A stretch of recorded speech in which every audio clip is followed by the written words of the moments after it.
student? I mean, as a veteran student, I would say one as a student because, like, first off, as a student because I'd been out of college for so long, and just not knowing what to expect. As a veteran, trying to find people that I could relate to on a certain level, because I was only coming in like the 200 level classes, so the majority of my peers would be 18, 19, possibly 20. Excuse me. So I was nervous about that. Not only was I, 26 years old, finding, being able to communicate with my peers, but having experienced everything I experienced and communicating with my peers. So I was apprehensive about it. I was nervous, but my first semester was difficult in the beginning. Why? Just trying to, I had a couple hour breaks between classes. I didn't know anybody. So I would go and I would sit in the library and just kind of study, which was actually a good thing. I had no distractions, but it got boring real quick. And then in class, just relating to other students, I feel like in the beginning, I really didn't make an effort to try and get to know anybody.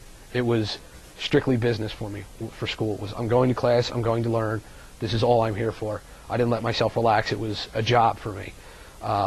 So it was difficult in the beginning, but I gradually, relaxed and, started talking to more people, introducing myself to more people, and so it got much What did you easier. find during classroom discussions? Anything that was uncomfortable, or? No, I never really had any of those. I found now that, I don't know whether it's because I'm older and I care more, but compared to the first time I was in college, I tended to speak up more, give my own opinions on certain situations.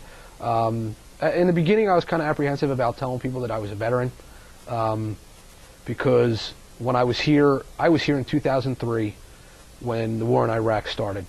A lot of people were not happy about it, and they made it very evident, even professors, that they weren't happy with the government, how they were, the guise of weapons of mass destruction.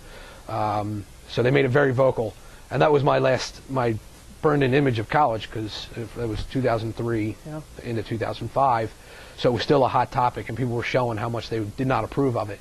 So when I came back, I was like, okay, I'm going to keep my mouth shut, because I remember how they felt. Did you think your politics or your position would affect your grade?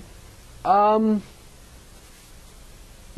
but the image that my peers might have or my professor might have would affect how I was treated or looked at, and it was trying to reintegrate myself back into it. I didn't want to stand out in any negative, a possibly negative way. I haven't had any professors that seemed to me that it would have changed their grade of me, but I just didn't want to have the issue of it possibly being an issue. So in the beginning, I kind of avoided it, but over time, because of all the experiences that I had and how I could relate it to classes and discussions, it would eventually come up, like, how do you know this? What did you do before you were in college? You're 25, what did you do before then? And it would come up in This is professors asking you? Yeah, professors and some students that would ask me. And I was surprised to find that even when I would let people know, it was more curiosity. People would, most people were proud and thankful. I'm very curious to see what I could add to the conversations once they found out that that's what I had been doing for the last couple of years, and were very inquisitive. Were you able to make friends on campus, non-veteran? Do you still struggle with that? Or? No, not anymore. In the beginning, the first person I talked to was a kid that was in the Navy, and that was kind of what my icebreaker was, to really sit and talk to him. He had his Navy pea coat on, and so I asked him stuff about the GI Bill, what all he did for it, and just to ask him for tips. So, and through him, I met other people. And other students? Other students, yeah. And that's what first started, and they were non-veterans. And after just sitting there talking with them, hanging out with them, you meet more people, and then I would go into class and just strike up conversations with people. So it's no longer a problem for me. I would say in the very beginning it was difficult for me. And the first person I talked to was a former veteran.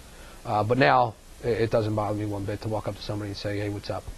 As you, look back on your experience in terms of the war in Iraq, etc. I mean, what is the one thing that you feel is misunderstood or not understood, or that you would like to portray to the students? I mean, it's certainly a broad question, but it's a piece. I get asked a lot if I'm crazy.